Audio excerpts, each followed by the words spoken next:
Okay. Yeah. Hi, everyone, dear colleagues, ladies and gentlemen.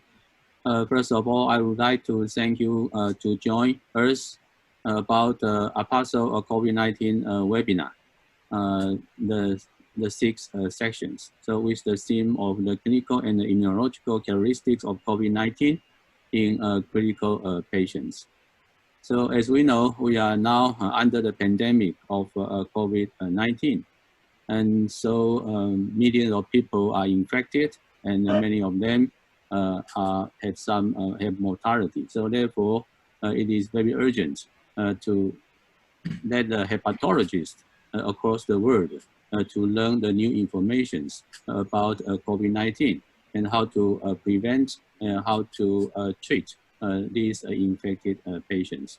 So therefore, the APASL organized a series of webinars with experts in different various fields to enlighten us the most recent APASL data in epidemiology, diagnostic tests, treatment, and measures to control the infection transmission and the fatality rate. So today, I'm Dr. Jia-Horng from Taipei, Taiwan. And I'm very fortunate to co-chair this section with Professor Lai Wei from Beijing, China. Professor Wei is now the Secretary General of APASL. And we also have two distinguished speakers. The one is Dr. Bin Cao from Capital Medical University, China, and Professor Qin Ning from Wuhan, Tongji Hospital, China. So I think both speakers, Professor Cao and Professor Ning, they are the corresponding authors of several important landmark applications in COVID-19. So without further ado, I would like to introduce our first speakers. So Professor Bin Cao. I would like to have a brief introduction of Professor Cao. Professor Cao is now the Vice President of China-Japan Friendship Hospital, the Director of Department of Pulmonary and Critical Care Medicine, China-Japan Friendship Hospital. He is also the Vice President of Institute of Respiratory Medicine, Chinese Academy of Medical Sciences, Professor of Capital Medical University, and Professor of Tsinghua University, Beijing University, Joint Center for Life Science. So the Professor Cao will give a talk. So let's welcome Professor Cao. Okay, thank you. Good afternoon, ladies and gentlemen. It's my great honor to be invited to talk about the clinical and immunological characteristics of COVID-19 in critical patients. And thanks for the kind invitation from the Asian Pacific Association for the study of the liver. I come from China-Japan Friendship Hospital, and I also work for the Institute of Respiratory Medicine, Chinese Academy of Medical Sciences.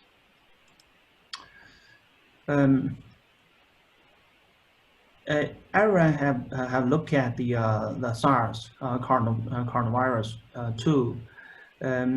According to the genome sequencing analysis, the scientists have already known that the SARS coronavirus 2 shares about 80% similarity with SARS coronavirus. But the genome only shared about 50% with the MERS coronavirus. And as similar as the SARS virus, the SARS coronavirus 2 is also sensitive to ultraviolet and heat. And under electron microscopy, and we can find the viral particles in alveolar type 2 cells. So it's clearly that the virus can invade the alveolar type 2 cells of the lungs. And the disease caused by SARS coronavirus 2 is named COVID-19. COVID-19 is an emergent infectious disease, and presented mainly as viral pneumonia. But we also have some cases with symptom infections or mild cases. The disease comes in insidious and it is terrible that the asymptomatic infected patients can spread the disease. And also, when we compare with the seasonal influenza, it seems that COVID-19 have about 10-fold higher mortality compared with influenza. And doctors know that there are several subpopulations have the higher risk to develop severe illness, such as elderly, those with underlying conditions, such as heart disease, lung disease, diabetes, and obesity. And we all know that the COVID-19 has spread globally, and it is now a new threat of the whole world.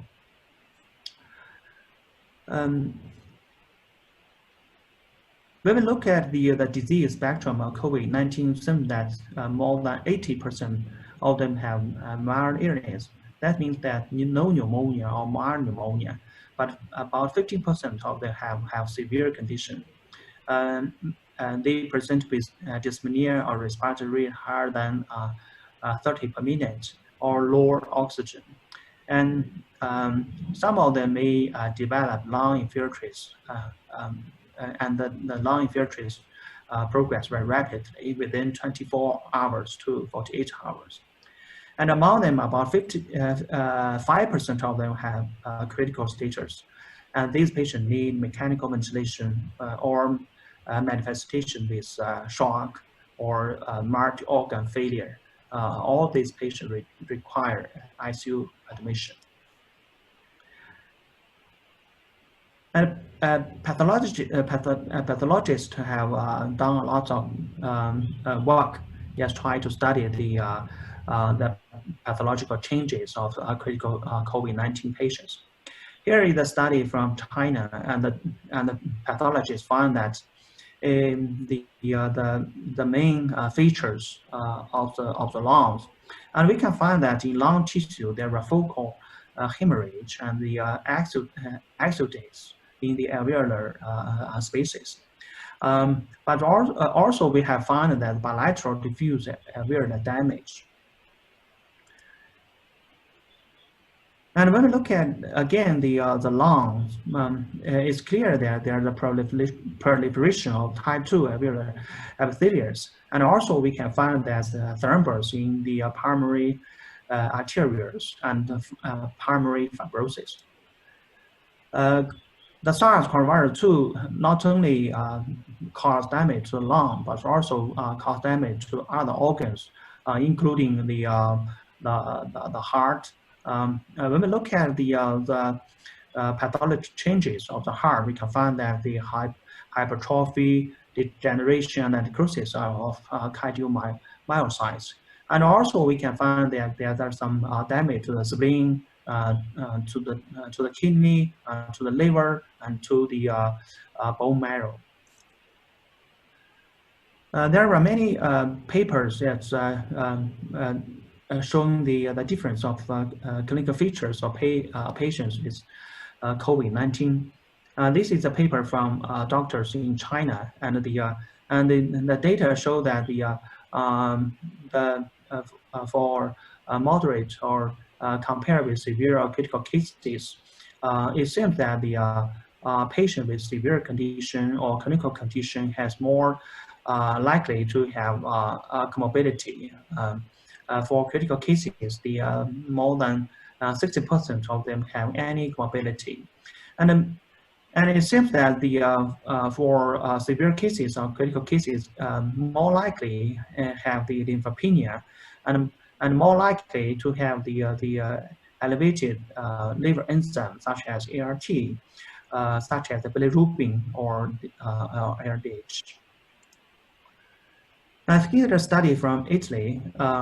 It is a cohort of more than 1,500 patients.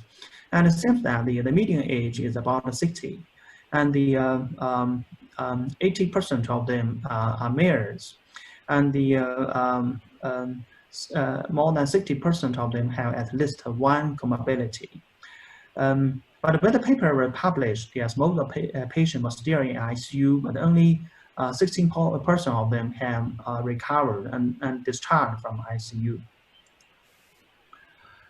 And when the patients in ICU of the critical cases, most of them need invasive mechanical ventilation, and for those on a ventilator, most of them need high PEEP. Here is a study from our group, and in this paper, we show the clinical course of severe and critical COVID-19. And it seems that the duration of dyspnea for survivors is about 13 days. And more than 40% of the survivors still have cough on discharge. And we find that the median duration of virus shedding are defined by the RNA by PCR. The median is about 20 days, and at maybe as long as 37 days. And when we look at the lymphocytes of the peripheral blood, and we can find that lymphocyte count was lowest on day 7 after illness onset, and improved during hospitalization in survivors. But in non-survivors, even on the day of death, they still have very low lymphocyte count. There are many studies that investigating the risk factors of patients who develop severe and critical cases. These included the elderly age, obesity, and comorbidity, higher dimer, and higher SOFA score, smoking, or lymphopenia. But when we look at the literature studying the risk factors, we have several points to keep in mind. That is, in different studies, they use the different definition of severe and critical status. And the doctors use the different statistical analysis methods to adjust it for co-founders. And most of the studies have no long-term followers. Here is a study from Guangdong province of China. In this paper, the Mart Center retrospective analysis, and the doctor tried to develop a clinical risk score to predict the development of the critical conditions. And they also use 700 patients as a validation cohort. And in this study, they have found 10 independent risk factors, and they use these 10 risk factors to develop a risk scoring system. And they find that the AUC for the predicted value is about 0.8. Here is the 10 independent risk factors, including the X-ray abnormality, the elderly age, hemoptysis, dyspnea, unconsciousness, a number of comorbidity, and the neutrophil to lymphocyte ratio, and so on. Another study also from Guangdong province of China, and the doctors clearly show that the dynamic changes of the antibody to SARS coronavirus 2.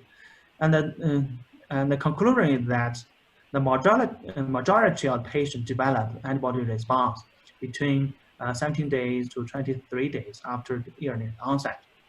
And they also found that for severe or critical cases patients, they have even stronger antibody response, both IgG antibody and IgM antibody. Many doctors and scientists try to understand the complex immune dysregulation in COVID-19, especially for those with severe conditions, manifested with the complication of respiratory failure. a group of doctors from Greece studied more than 50 cases, and they have two cans of the immune dysregulation. One can is called the macrophage activation, which means that in this group of patients, the doctor found that the macrophage dysregulation, such as the increase of the cytokine, such as TNF-alpha, L6, and L1 beta. The second kind of the immune dysregulation is called weak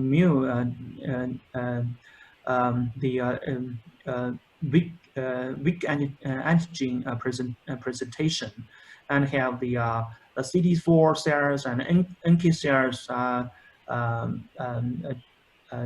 number decrease, and including the B cells decrease, and with the decrease secretion of IgG antibodies.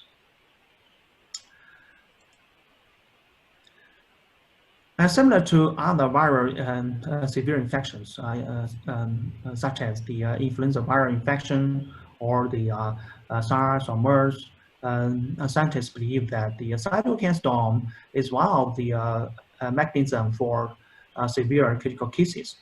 And from many case cohorts, both in China and other countries, doctors find that the many kinds of cytokines increase in severe critical cases, including L6, L1 beta, GCSF, and IP10, and MCP1.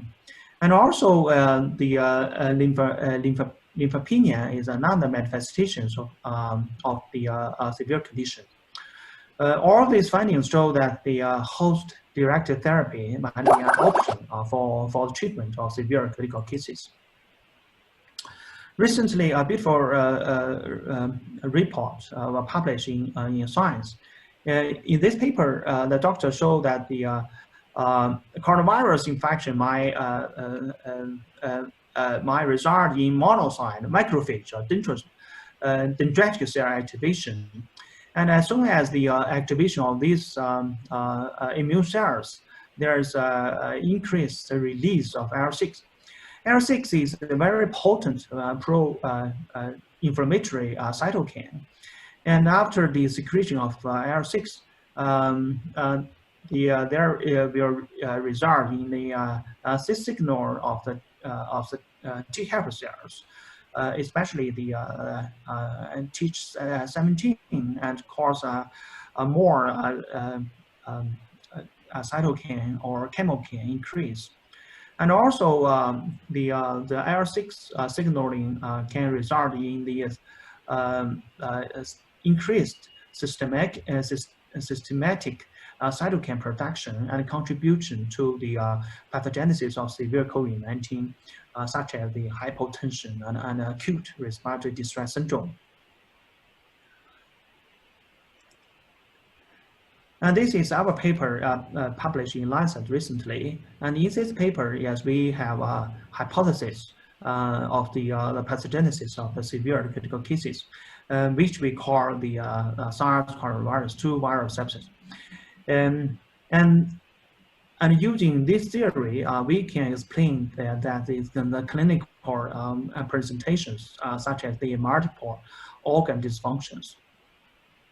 And it is because of the viral sepsis, patients may have acute respiratory distress syndrome, acidosis, and acute kidney injury, and acute cardiac injury. And when we study the pathogenesis of the severe critical cases of COVID-19, we find that the most of the patients present with abdominal coagulation, and has and for those severe cases, we can find that the very high level of the dimer. And we also confirm that the dimer higher than 1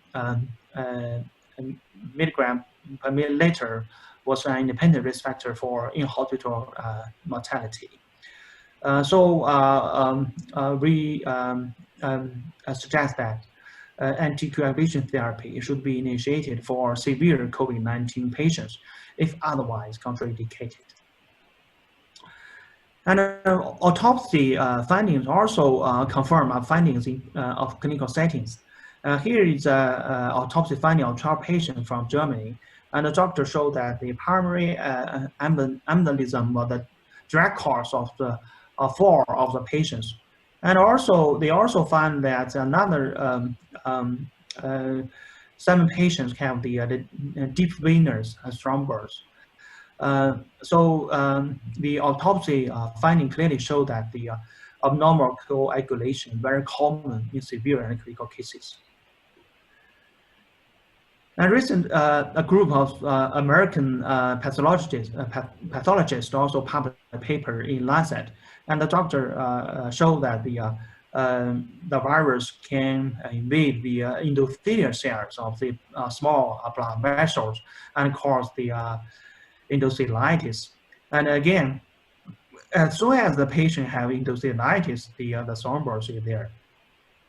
So the doctors conclude that a direct viral infection of endothelial cells can cause endothelial inflammation, and endothelial inflammation is the direct cause of venous thrombus.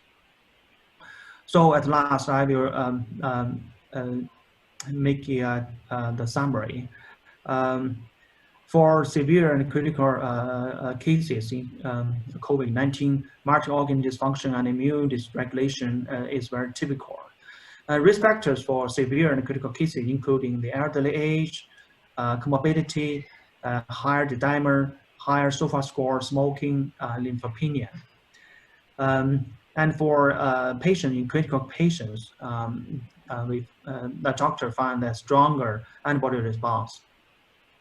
And of severe COVID-19 patients display immune dysfunction or macrophage activation syndrome. Abnormal coagulation is very common in severe and critical cases. At last, I will appreciate the contribution of my colleagues and my friends, including Frank Hayden and Peter Holby. And also, I will thank the contribution of my cooperators from doctors working in Wuhan. And also thank all healthcare workers involved in diagnosis and treatment of patients, not only in Wuhan, but also China and other countries. Thank you very much. Thanks for your very nice talk, and Professor Hao. We will go to the question and answer and discuss at last. So, please be quiet. And the next we will move to the next speaker. And the next speaker is Professor Qin Ning. And Professor Ning is the famous professor in the Wuhan and in the Tongji Hospital. Actually, and this hospital is affiliated to the Huazhong and China Central and Technology, Science and the University. And what is important is that Professor Ning and the organized and lead medical team in the very area to join the whole city and the whole country and to provide to service and help to our patients. And today, and he will give us a very last talk to introduce what they have done and also their experience. So, welcome, Professor Ning. Thank you, Professor Wei, Professor Lai Wei. Thank you very much for your introduction. And I would also like to thank you for your great help and guidance during the battle combating with the COVID-19, since you actually come to Wuhan personally during the very difficult time. So today I'm going to share you some of the experience from our side. In order to avoid any technical problem, I actually pre-recorded my talk. So I will just turn on my recording and then you can share my presentation. I will share with you about the clinic and the immunological characteristics of those severe and recent patients with COVID-19. I'm Dr. Qin Ning from Tongji Hospital, Wuhan, China, and you now know where is Wuhan. So by May 12, from the WHO's report, there were 84,000 confirmed cases in China, and there were 44 deaths due to the COVID-19. Globally, epidemic from the report of WHO showing that there were over 4 million confirmed cases and over 283 deaths due to COVID-19. Therefore, we can obviously see it's important to know the disease characteristics and how the immune systems was attacked. Due to this is infectious disease, and we know pathogen always attacked our immune system. So this timetable shows you a sequence of the events. I think you have already know most of the information from literature, and I like to draw you to one of the events that from our hospital we contributed. It's the quick guidance to diagnosis and treatment of the 20 coronavirus pneumonia. Now it's called COVID-19. Because due to our first-hand experience, we composed a quick guidance. And this was released in January 21st for the first edition, which drew over 5 million of attentions from across China. And it did help our clinicians, doctors, nurses, and also the healthcare workers to gain the first edition of the information. And later on, this documents was published in Chinese Medical Journal. And we were very glad that we did a quick job, and this was shared by our Chinese colleagues. And also some of these informations were later on cited or adapted to the national guidance for the treatment of COVID-19. In terms of the virus, we know this is a new type of beta coronavirus, and the full sequence feature was uploaded to the database of NIH at the very beginning. This is a very busy slide showing the timetable of the epidemic prevention in China. And there were 2 days all of us will memorize maybe for the rest of our lifetime. One is the January 23rd. The Wuhan city was locked down. And in January 24th, the first medical help team from across of the China arrived to Wuhan. And with all of this effort, which I could not go into very detail, we've seen that in earlier March, there's a trending of the epidemic situation, meaning the decrease of the newly happened patients, newly diagnosed, confirmed patients every day. And later on, in early April, the city of Wuhan reopened, which is April 8th. So now let's get into the clinic characteristics in this very severe or critical patients, and eventually they die due to the COVID-19. From the National Health Commission of China, the definition of severe and critical patients were as the following.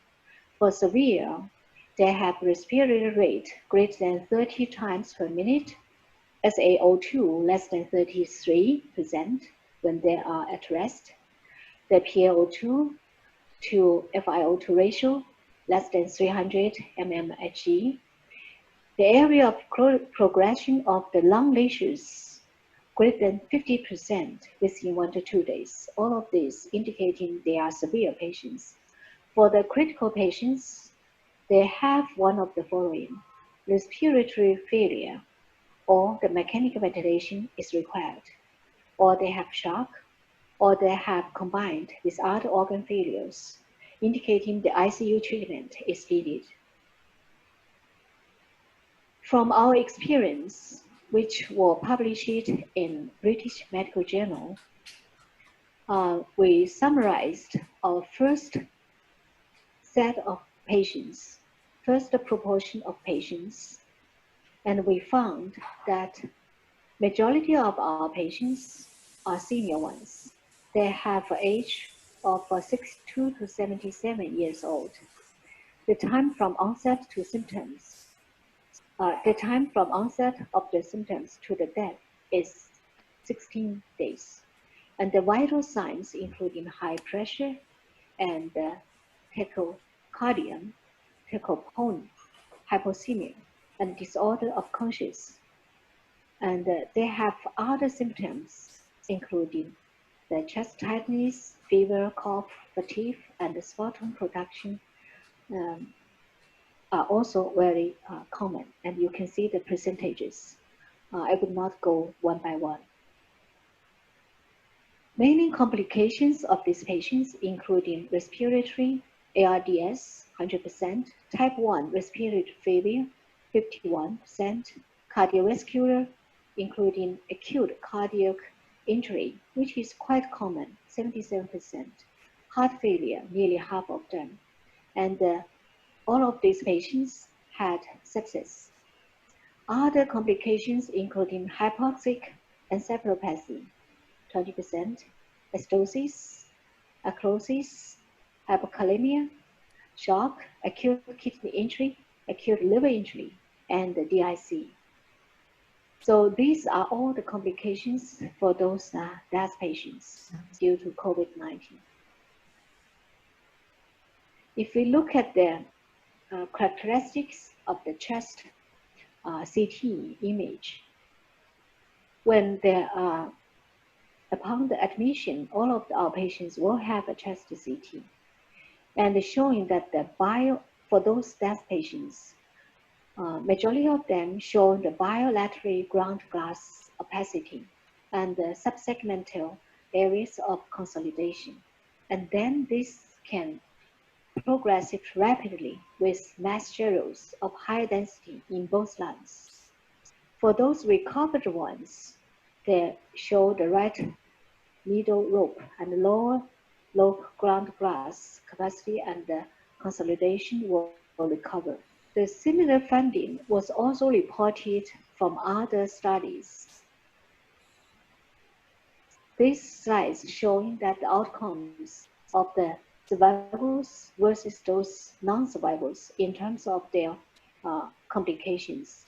We can see sepsis, respiratory failure, ARDS, heart failure, septic shock, cochleopathy, acute cardiac injury, acute kidney injury, secondary infection, hypoproteinemia, acidosis, which were quite similar with what we have reported in the British Medical Journal. In terms of the gross specimen, we can see that pleural thickening, extensive adhesion with the lung tissues, congestion, white foam mucus, and gelatinous mucus attachment in the trachea and the lung bronchus. If we look at the histological features, showing that in the right lung, the evidence of desquamation of pneumocytes and hyaline membrane formation, indicating the ARDS.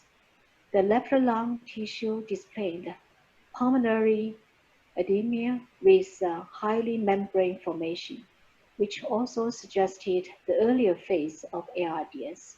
This is the one single case report from Professor Kristen Wang's group. So after we had a brief but extensive review of the clinical characteristics of those patients, we now look at the laboratory tests, especially the immunological features in these severe critical patients. From majority of the studies, we see quite similar phenomena. This slide shows you the study from our group, published in Journal of a Clinical Investigation, showing the higher levels of IL-2 receptor, IL-6, IL-10, and TNF-alpha in those severe patients when compared with the moderate cases. So remarkably increase of these cytokine levels. Total T lymphocytes, CD4 T cells, total T lymphocytes, CD4 T cells, CD8 T cells were also remarkably declined in the severe patients compared with the moderate ones. And the Treg cells, CD4, CD25, CD127 low Treg cells, the frequency of T cells, and also the RA positive Tregs were remarkably declined in severe cases when compared with moderate cases. The expression of these CD4 T cells of interferon gamma were also notably declined, although the statistics did not reach to less than 0.05. However, this may be due to the limited patients numbers. So in this figure, it nicely summarized what I have already said.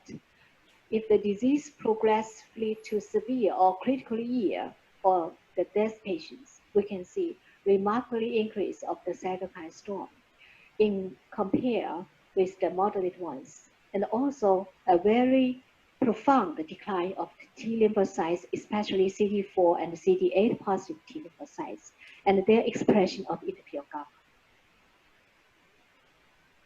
The similar report was documented from other study groups, including IL-2, including IL-1 beta, IL-6, GSCF, IP10, MCP1, and also the similar report for the T lymphocytes. Again, we can see that in severe cases, higher leukocytes, but lower lymphocytes, especially T lymphocytes. And the ratio of lymphocytes to the neutrophil to lymphocytes ratio were also changed.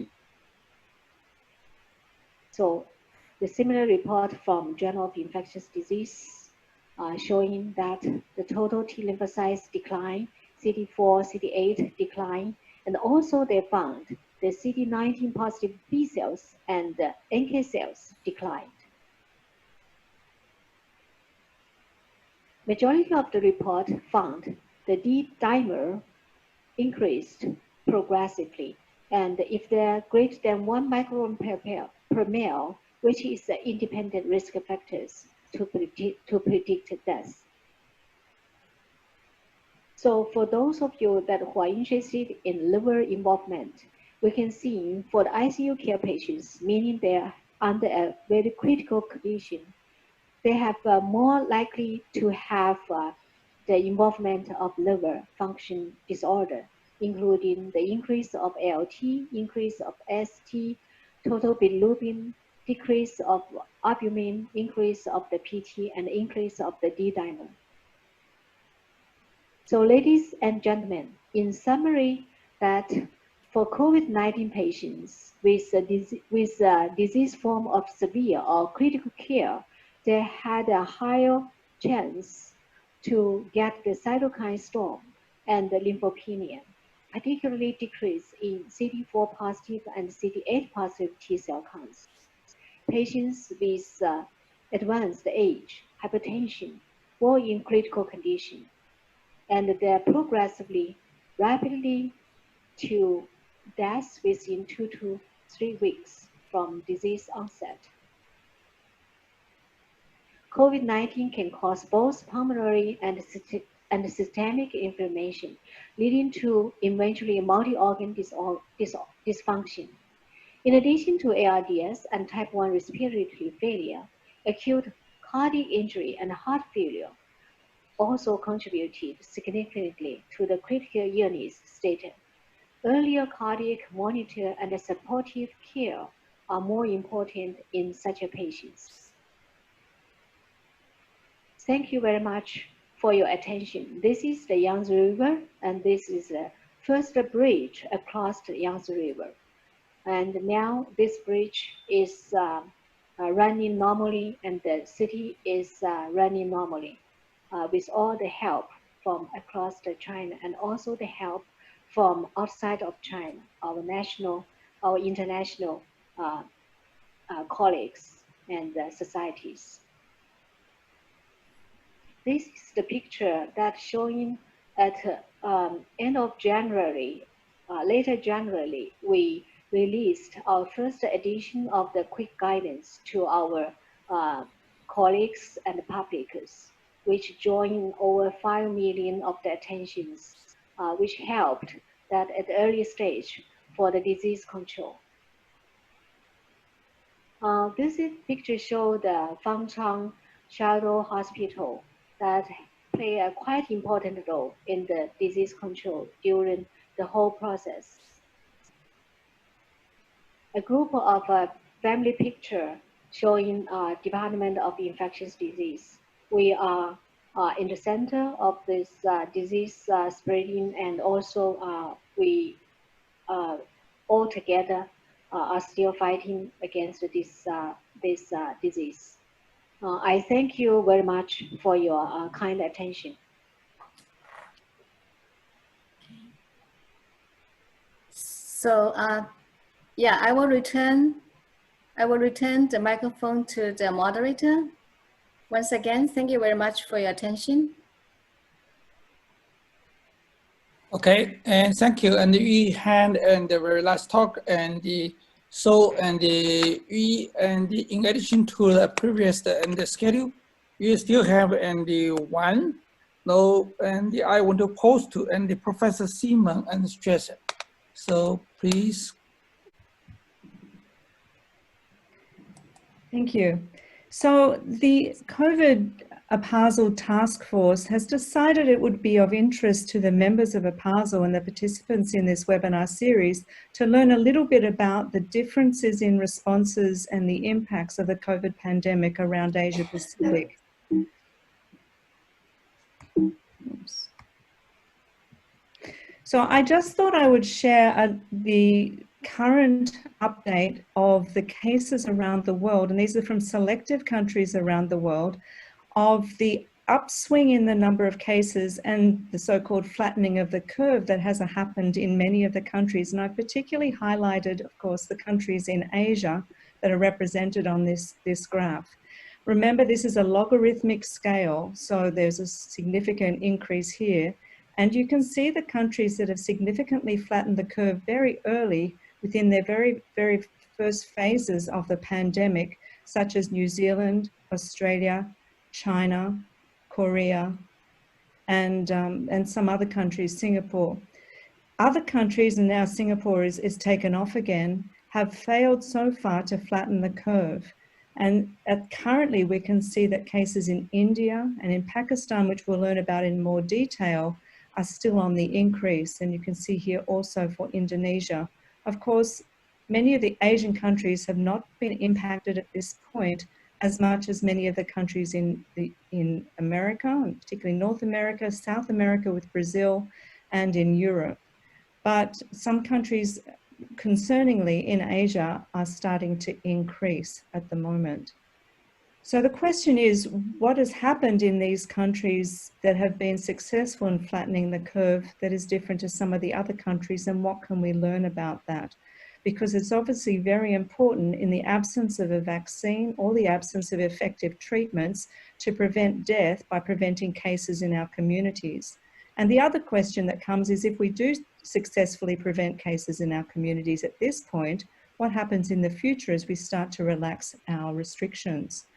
And I very, very quickly wanted to show you the cases in Australia, and then we're going to move on to Professor Jaffrey's comments about Pakistan. But so far in Australia, we've had over 7,000 confirmed cases and almost 100 deaths, so 98 deaths as of today, almost all in elderly people. 10% of our cases came from a cruise ship, from the Ruby Princess that docked in Sydney and released 2,700 people into the community, many of whom had COVID, and there have been now over 700 cases from that cruise ship, and over 20% of our deaths have been related to that cruise ship. And other deaths have been related to outbreaks, particularly in aged care facilities. We have so far had over 6,000 recoveries. We are doing a huge amount of testing, so we've now done over 1 million tests as of today, and we're having a positivity rate of 0.7%. And that's what you want to see to know that you're doing adequate testing. And if you're getting results from your tests of positivity rates of 5 to 10%, probably means you're not doing enough testing. We only have 46 patients still admitted to hospital around Australia, but our hospitals have been geared up significantly to deal with what we thought was going to be a major increase in cases. So we increased our ICU capacity massively around the country. We built new intensive care units, for instance, in our hospital. We built a new intensive care unit in a week. So we have capacity to have nearly 2,500 patients in intensive cares, but we only currently have 17, which is fortunate. And many of these actually don't have COVID, they're suspected COVID. And you can see that the age breakdown is largely elderly people, of the more severe affected. And the source of our infection in Australia has been largely overseas acquired, including the cruise ships. And our pattern of infection currently is in clusters, and we have almost no community transmission. So I think this is a very significant contrast, and I would now like to hand over to Professor Jaffrey, who will tell us about the situation in Pakistan. Yes, and thank you for your the introduction and for the summary on the COVID-19 in Asia Pacific, and also the forward to Professor Jaffrey and for him and to introduce the terrible situation in Pakistan currently. So next one, and I would like to invite Professor Jaffrey to introduce the current situation in Pakistan, please. Very much. See these screen slides. Thank you very much for letting me into this program today to highlight the current situation as it exists in Pakistan. And we haven't flattened the curve yet, and as a result of that, certainly we are having more and more problems related to it still. The COVID-19 epidemic or pandemic was confirmed to have reached in Pakistan on 26th of February 2020 when a student in Karachi tested positive upon returning from Iran. By 18th of March, cases had been registered all over the country, and on 14th of May 2020, there have been over 35,700 confirmed cases with 9,695 recoveries and 770 deaths in the country. The biggest province is Punjab, and it had the highest numbers in morbidity as well as mortality. The country was put under a nationwide lockdown until 9th of May, which was initiated on 1st of April and later extended twice. Upon its end, the lockdown was eased in phases. According to a report by the federal government, Pakistan could have expected 50,000 cases of the disease by April 25th. However, the number by then remained under 13,000, less than half that was expected, which was fortunate. There was a big religious congregation which took place in the capital city of Punjab, Lahore, in early March 2020, and that became a super spreader of the disease, accounting for 27% of cases in the country by late April. Pakistan started vaccine trials in collaboration with Sinopharm, a Chinese pharmaceutical company, in April 2020. Now, this dashboard basically highlights what exists currently and how the graphs are telling us about the cases that we have. As I've already said, that there are overall more than 37,000 cases registered now, and out of all those that have been, affected, the death rate is currently stands at 2.16%. Recoveries are 27.29%, and the cases that are under still review are 11.37. Now, we also learned from this dashboard that the daily overall rate of cases, recoveries, death, and trends, and the confirmed cases, what's happening to them. So this is a great dashboard which is available through Government of Pakistan website, and it tells you, almost 4 times a day what's happening in the country regarding all what we are doing in order to deal with the problem. We also highlight in this, as we already learned from the Chinese and the worldwide experience, age and gender matters.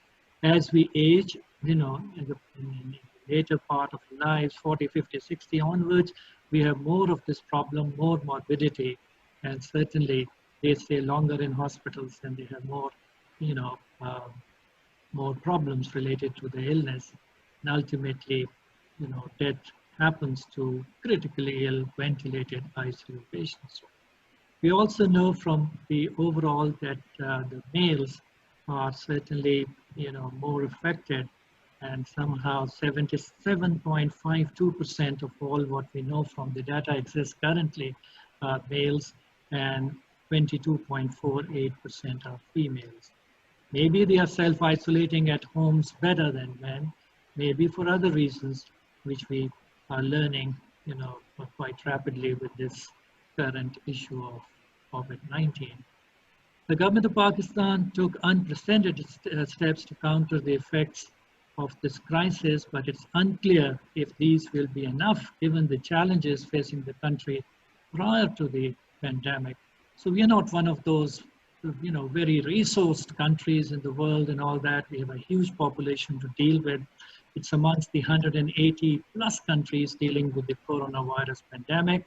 There are now clear warnings of a global economic recession as workers continue to fall sick, factories remain shut, and healthcare systems become overwhelmed. Mitigating the health emergency and extent of economic loss will not be easy for our country. The country of over 200 billion is already going through a massive macroeconomic stabilization program, and also ranks, below world average on most human development indicators.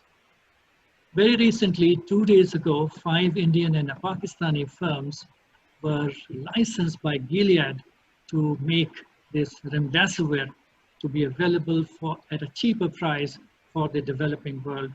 So as soon as that becomes available with all the caveats associated with this remdesivir, it would be available for local use as well as for exports to other countries. Thank you.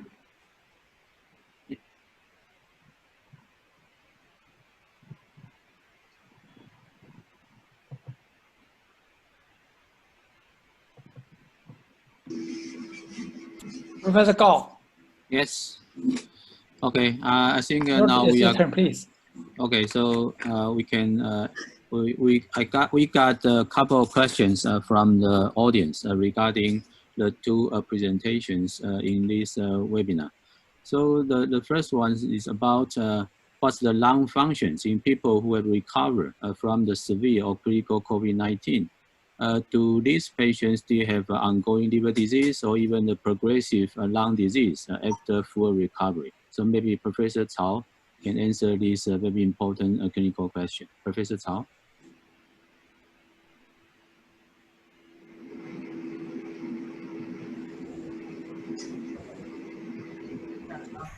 So the question is that the long-term primary function. Long-term outcome, yes. Yeah, I think it's a good question, but unfortunately, we have no enough long-term follow from the patients from the patient discharged of the severe and critical cases. Most of them still have respiratory symptoms. From our report in Lancet, about 50% of them, of the survivors, still have symptoms.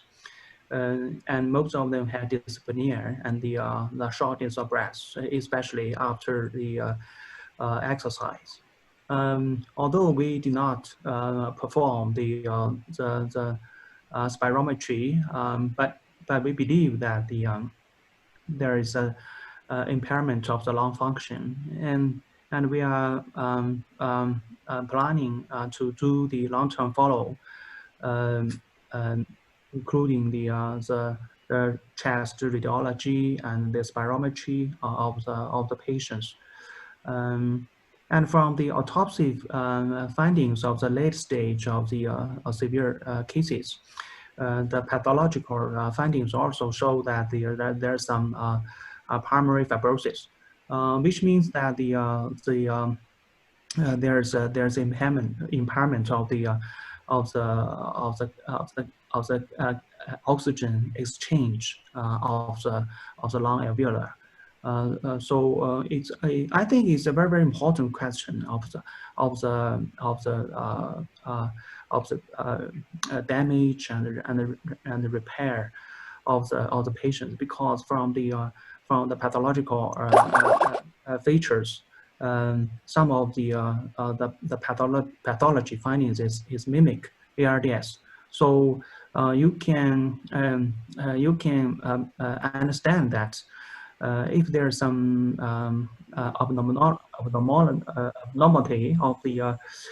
the lung of the ARDS patients, it is not strange to predict there's some also the similar disorders in severe and critical COVID-19. Over. So there are also questions to Professor Cao. So from the report, we know that some cases have the resurgence of COVID-19. So is the disease severity the same as the previous one, or is a milder disease? There is some immunity against the SARS-CoV-2? Sorry, yeah, because of the we know some patients can have the reappearance of the virus, so they may get a second episode of COVID-19. So okay. Is the severity the same? Is there any partial immunity against the virus?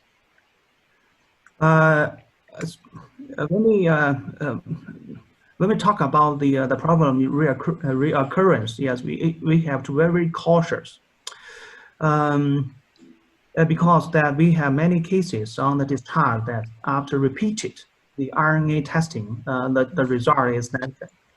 But it doesn't simply say that there's no virus of the lungs. It is only because of we only collected the throat swabs for the PCR testing. The PCR testing negative from the swab, that doesn't mean that there's no virus.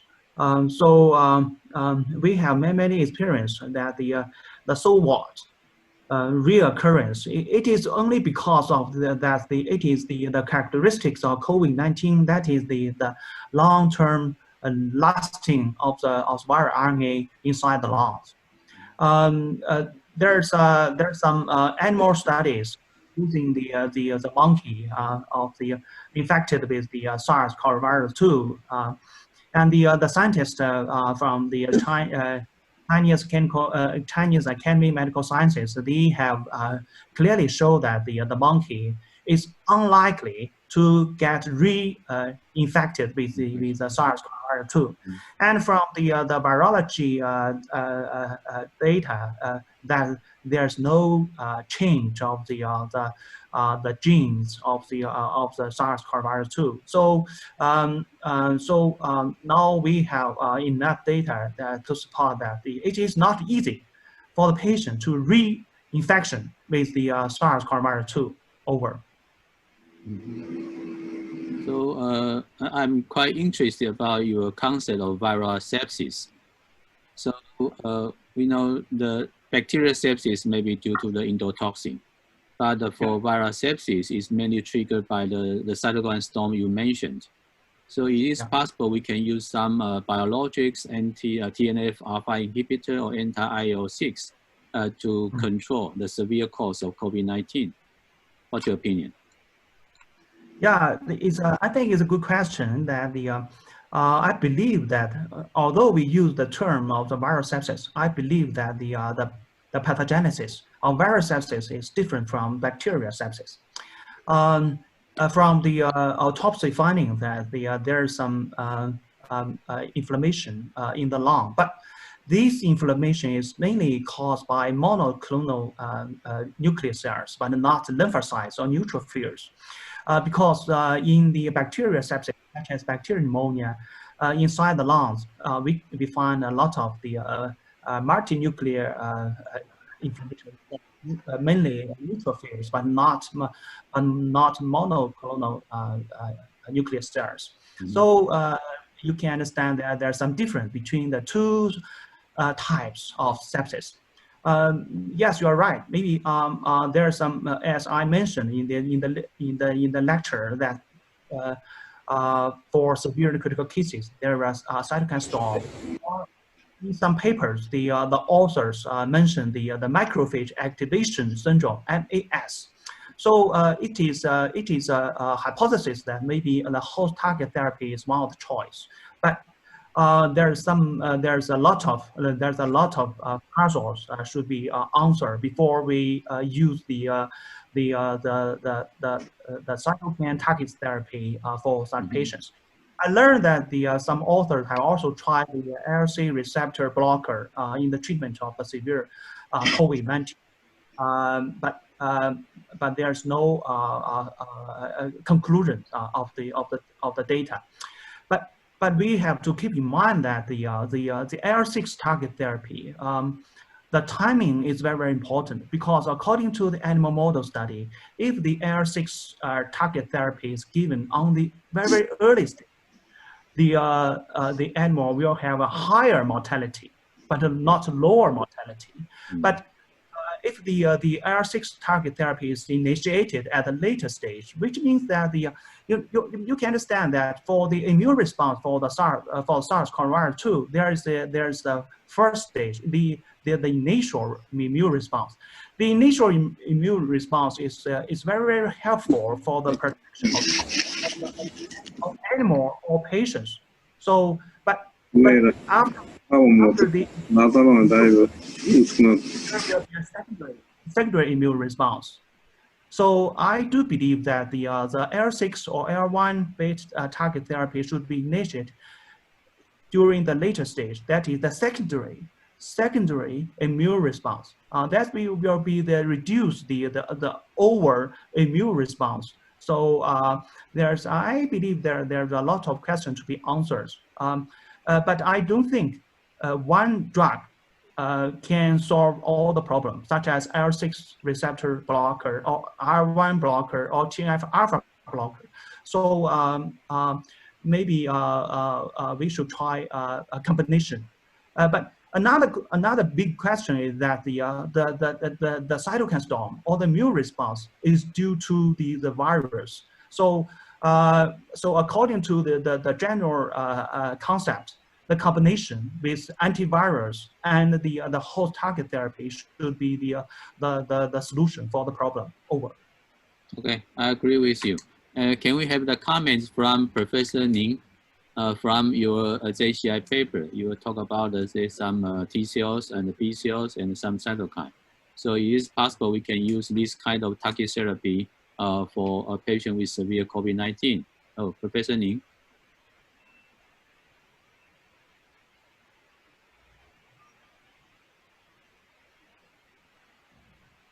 So, did not hear my questions?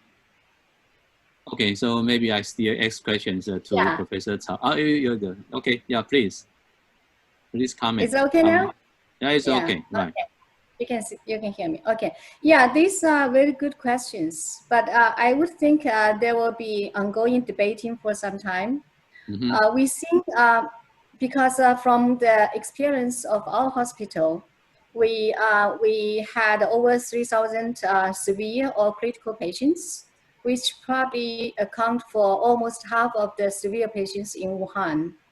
So what we learn is one single target is really not enough. For those severe patients, we really mainly counting on the general supportive treatment. So as you've seen, including the oxygen therapy, and also the important organ supportives. So whether one single target such as IL-6 or even TNF-alpha would be very helpful, it depends, really depends. It depends what time stage that you interview, or it also depends the severity of this disease. And also, you know, in the cytostorms, the TNF-alpha probably is more upstream, and IL-6, you know, it's later on cytokine storm stage. So I don't have any more additional information to add on, but to our experience, for those severe patients, we mainly counting on the general supportive treatment. Yeah. Okay, thank you for your comments. Because we are liver society, I would like to know more about the risk factors for a severe course of COVID-19. So we have a patient with chronic liver disease, for example, viral hepatitis B, viral hepatitis C, and NASH. Is there any data showing that which kind of chronic liver disease is a risk factor for severe COVID-19? This is a very important and good question. Yeah. Unfortunately, due to the crisis of the early stage, in fact, we do not have a very confirmed record for their chronic conditions of the liver. However, from our analysis of our hospital's cases, we have seen nearly half of our patients had a liver involvement defined by LT increasing to the abnormal range. So this is what we can see. For the disease type, we do not have a detailed information. We only have a small proportion of patients with hepatitis B virus infection that was recorded. Yeah, but we will dig into detail. When we have a chance to follow up these patients, we will go back and then trace their chronic liver disease history. Okay, that will be an important study. Yeah. And I think we maybe can have the last questions, because now the Wuhan is reopened. And how is the community transmission being controlled to prevent the second outbreak in Wuhan? So you may already know we have a few new cases reported a few days ago. Yeah. So one of the things that government now is actually under conducting is to screen all our citizens for the COVID-19 virus, by doing the swab for the PCR. Yeah. The other things that still undergoing is when we get into the community, you still need to test for the temperature. And for the healthcare organizations such as a hospital, we are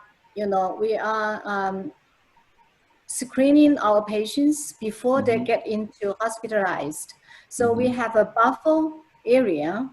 So our newly hospitalized patients will stay in the buffer area for a few days. And we now, if we know they are clear with the virus detection, antibody detection, and of course, just CT, then they can get into the normal wards. Yeah, that's what we are doing in the hospital. Yes, I believe now you have more medical capacity to take care of these patients. Yes, so the hepatitis patients now coming back. Some of the patients actually they do need urgent help. Okay, great job. Yeah. Now I'd like to pass to my co-chair, Professor Wei, for the closing remarks or other business. Professor Wei. Yes, please. And thanks in the very last talk, and from Professor Cao and Professor Ning, and also in the introduction for the Asia Pacific situation of the COVID-19 infection. And also we learn in the current situation in Pakistan by Professor Jeffrey, and we hope and all of the colleagues and the state health and all the patients can get recovered and very soon, and the COVID-19 and going down and very soon. So and in today's and the webinar, we also have and very nice and the questions. And these questions and the are also and they give some and the answer, but something and still remain and unanswered. So therefore, and we can have and some and teamwork to join together and all in the colleagues from Asia Pacific regions and to do some research. And also, and we hope and this research can help our patients. And also, at last, I want to appreciate and our speaker and my co-chair, Professor Gao, and also and your and the participants and the attendance and online and for your question and active and join together. And also, I want to let you know, and next time that you will have the webinar and the introduce and for the COVID-19 and the immunology and the pathology, and by Professor and the Antonia and the Moderator. So and hope and we can see you together and next time and in our APASL and the COVID-19 and the webinar. And thank you and enjoy and you and the weekend and the patients and recover soon. Thank you. Thank you. Okay, thank you. Thank you. Bye-bye. Thank you.